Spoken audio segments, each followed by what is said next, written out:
하나님, 새벽 기도에 아침을 깨워 생명의 말씀을 주시니 감사합니다. 오늘 또 말씀 큐티를 통해서 하나님 새롭게 만나게 해주시옵시고 저희를 향한 하나님의 뜻을 분별케 은혜 베풀어 주시옵소서. 주신 은혜 감사하며 아멘으로 순종하겠습니다. 예수 그리스도의 이름으로 기도합니다. 아멘. 오늘 성경 본문 말씀은 마가복음 1장 12절에서 20절 말씀입니다. 신약 성경 53페이지에 있습니다. 같이 12절부터 읽도록 하겠습니다. 성령이 곧 예수를 광야로 몰아내신지라 광야에서 40일을 계시면서 사탄에게 시험을 받으시며 들짐승과 함께 계시니 천사들이 수종들더라. 요한이 잡힌 후 예수께서 갈릴리에 오셔서 하느님의 복음을 전파하여 이르시되 때가 찼고 하나님의 나라가 가까이 왔으니 회개하고 복음을 믿으라 하시더라. 갈릴리 해변으로 지나가시다가 시몬과 그 형제 안드레가 바다에 그물 던지는 것을 보시니 그들은 어부라. 예수께서 이르시되 나를 따라오라. 내가 너희로 사람을 낚는 어부가 되게 하리라 하시니 곧 그물을 버려두고 따르니라. 조금 더 가시다가 세베대의 아들 야고보와 그 형제 요한을 보시니 그들도 배에 있어 그물을 깁는데 곧 부르시니 그 아버지 세베대를 품꾼들과 함께 배에 버려두고 예수를 따라가니라. 아멘.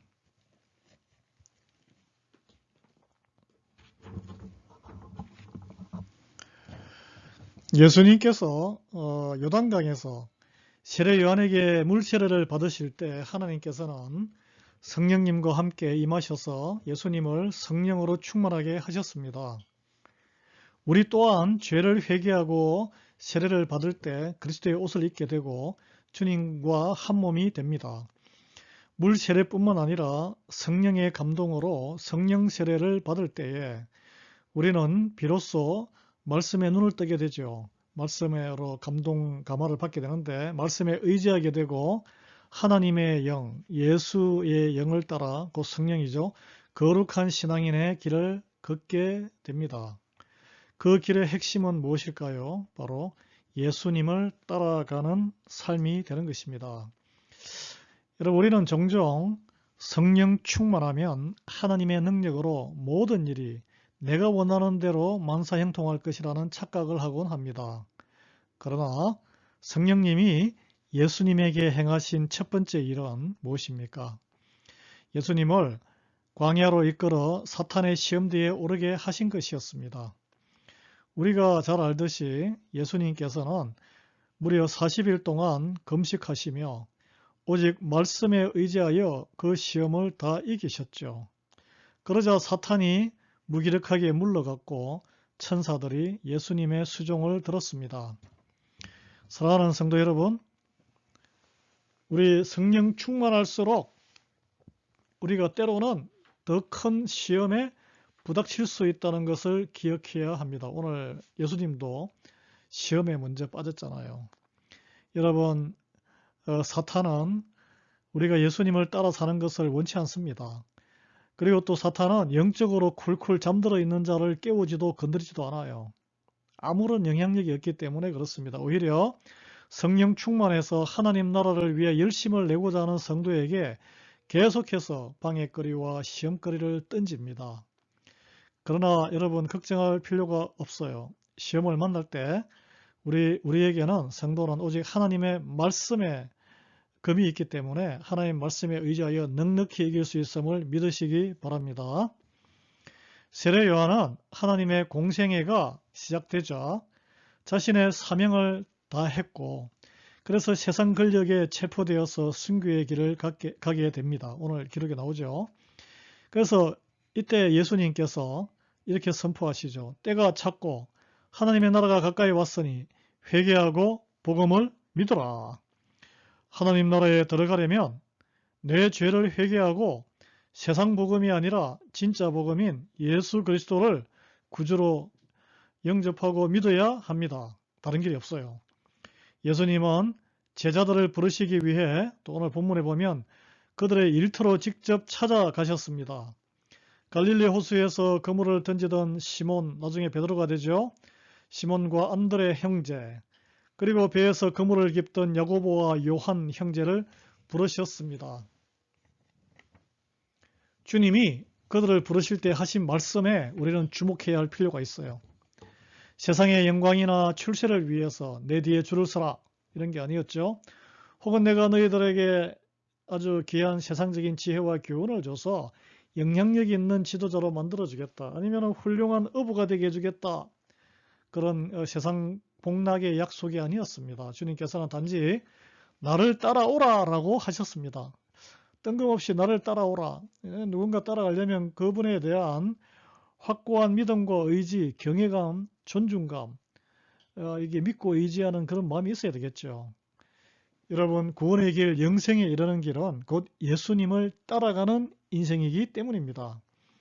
예수님의 부르심에 제자들은 자기가 살아오던 모든 일상을 뒤로하고 즉시 주님을 따라갔습니다. 여러분, 여기 요한과 야고보 보면 아버지 세베대와 또 그 품꾼들, 그 좀 배가 규모가 있었나 봐요. 그 일꾼들까지 다 그냥 내두고, 어떻게 보면은 세상적으로 보면은 아주 불효자예요, 불효자. 그러나 인본주의적인 효도와 집안일을 먼저 보살피는 것보다 구원의 일이 더 급한 일이에요, 사실은. 그래서 가족과 생업, 약속과 급한 일보다 주님의 부르심을 최우선으로 두었던 것이죠. 그래서 그들이 제자가 된 거예요. 그게 바로 제자도입니다. 가장 우선순위를 주님의 부르심에 두는 것, 이것이 우리가 닮아가야 할 제자의 모습이 아닐까요? 교회에서 어떤 사역이 있거나 집사님, 장로님 이것 좀 한번 기도해 보시고 해보시죠 하면은 만사를 제쳐놓고 순종하고 어이구 영광입니다 하고 모든 내가 가진 힘과 에너지와 내 그런 인맥과 지혜를 다 동원해서 하는 것이 하나님을 사실 기쁘게 하는 거예요. 그게 뭐 목사를 위한 것도 아니고 뭐 누구를 위한 거겠어요. 하나님의 나라를 위한, 교회를 위한 거죠. 예수님께서는 그들에게 딱 한 가지 약속하셨죠. 내가 너희로 사람을 낚는 어부가 되게 하리라. 결국은 영혼 구원에 참여하는 자, 이게 가장 큰 인생의 영광인 줄 여러분 믿습니까? 영혼을 구원하는 삶, 그 새로운 인생의 길이 열리는 것이야말로 가장 큰 축복인 줄 여러분 진정 믿으시기 바랍니다. 영혼 구원이 인생의 가장 중요한 가치임을 인정할 때 그게 바로 믿음의 핵심이거든요. 그런 신앙생활을 하고 계십니까? 아니면은 뭐 제사보다 떡고물에 더 관심이 있다고 내 삶이 더 풍요롭고 내가 원하는 세상적인 게 이루어지기를 바라며 하나님과 교회에 오십니까? 그건 참 하나님을 아주 비참한 박수무당 정도로 추락시키는 거예요. 그런 신성모독입니다. 여러분, 우리가 인생의 가장 귀한 것이 내 영혼이 구원받고 내 주변의 영혼이 구원받는 것, 이를 위해서는 영혼 구원의 주인이신 예수님을 알고 믿음으로 따라가는 것이 중요합니다. 우리에게 능력이 없어요. 여러분, 지금 예수님을 따르는데 수많은 방해가 있습니다. 우리 삶에 걸치덕거리는 게 많아요. 그래서 여러분께서 내가 정리하고 포기해야 할 일상에 남아있는 또 걸림돌과 애착이 있다면 무엇일까요? 남은 모르지만 본인은 잘 알고 있습니다. 그래서 오늘 하루, 이 아침에 이 질문을 묵상하며 예수님을 따라가는 인생이 가장 가치 있는 삶인데 나의 발목을 붙잡고 있는 것은 무엇일까? 그것을 한번 생각하고 주님께 좀 담대한 믿음을 달라고 같이 기도하는 저와 여러분 되기를 바랍니다. 소망합니다. 기도하겠습니다. 주님, 말씀으로 시험을 이기신 예수님을 본받아 세상의 안락함보다 주님의 부르심을 최우선으로 삼게 하시옵소서. 나의 욕심을 내려놓고 영혼을 구원하는 사람 낚는 어부의 길을 기쁨으로 따르는 우리 되기를 원합니다. 예수님 이름으로 기도합니다. 아멘. 예, 오늘 금요일인데요.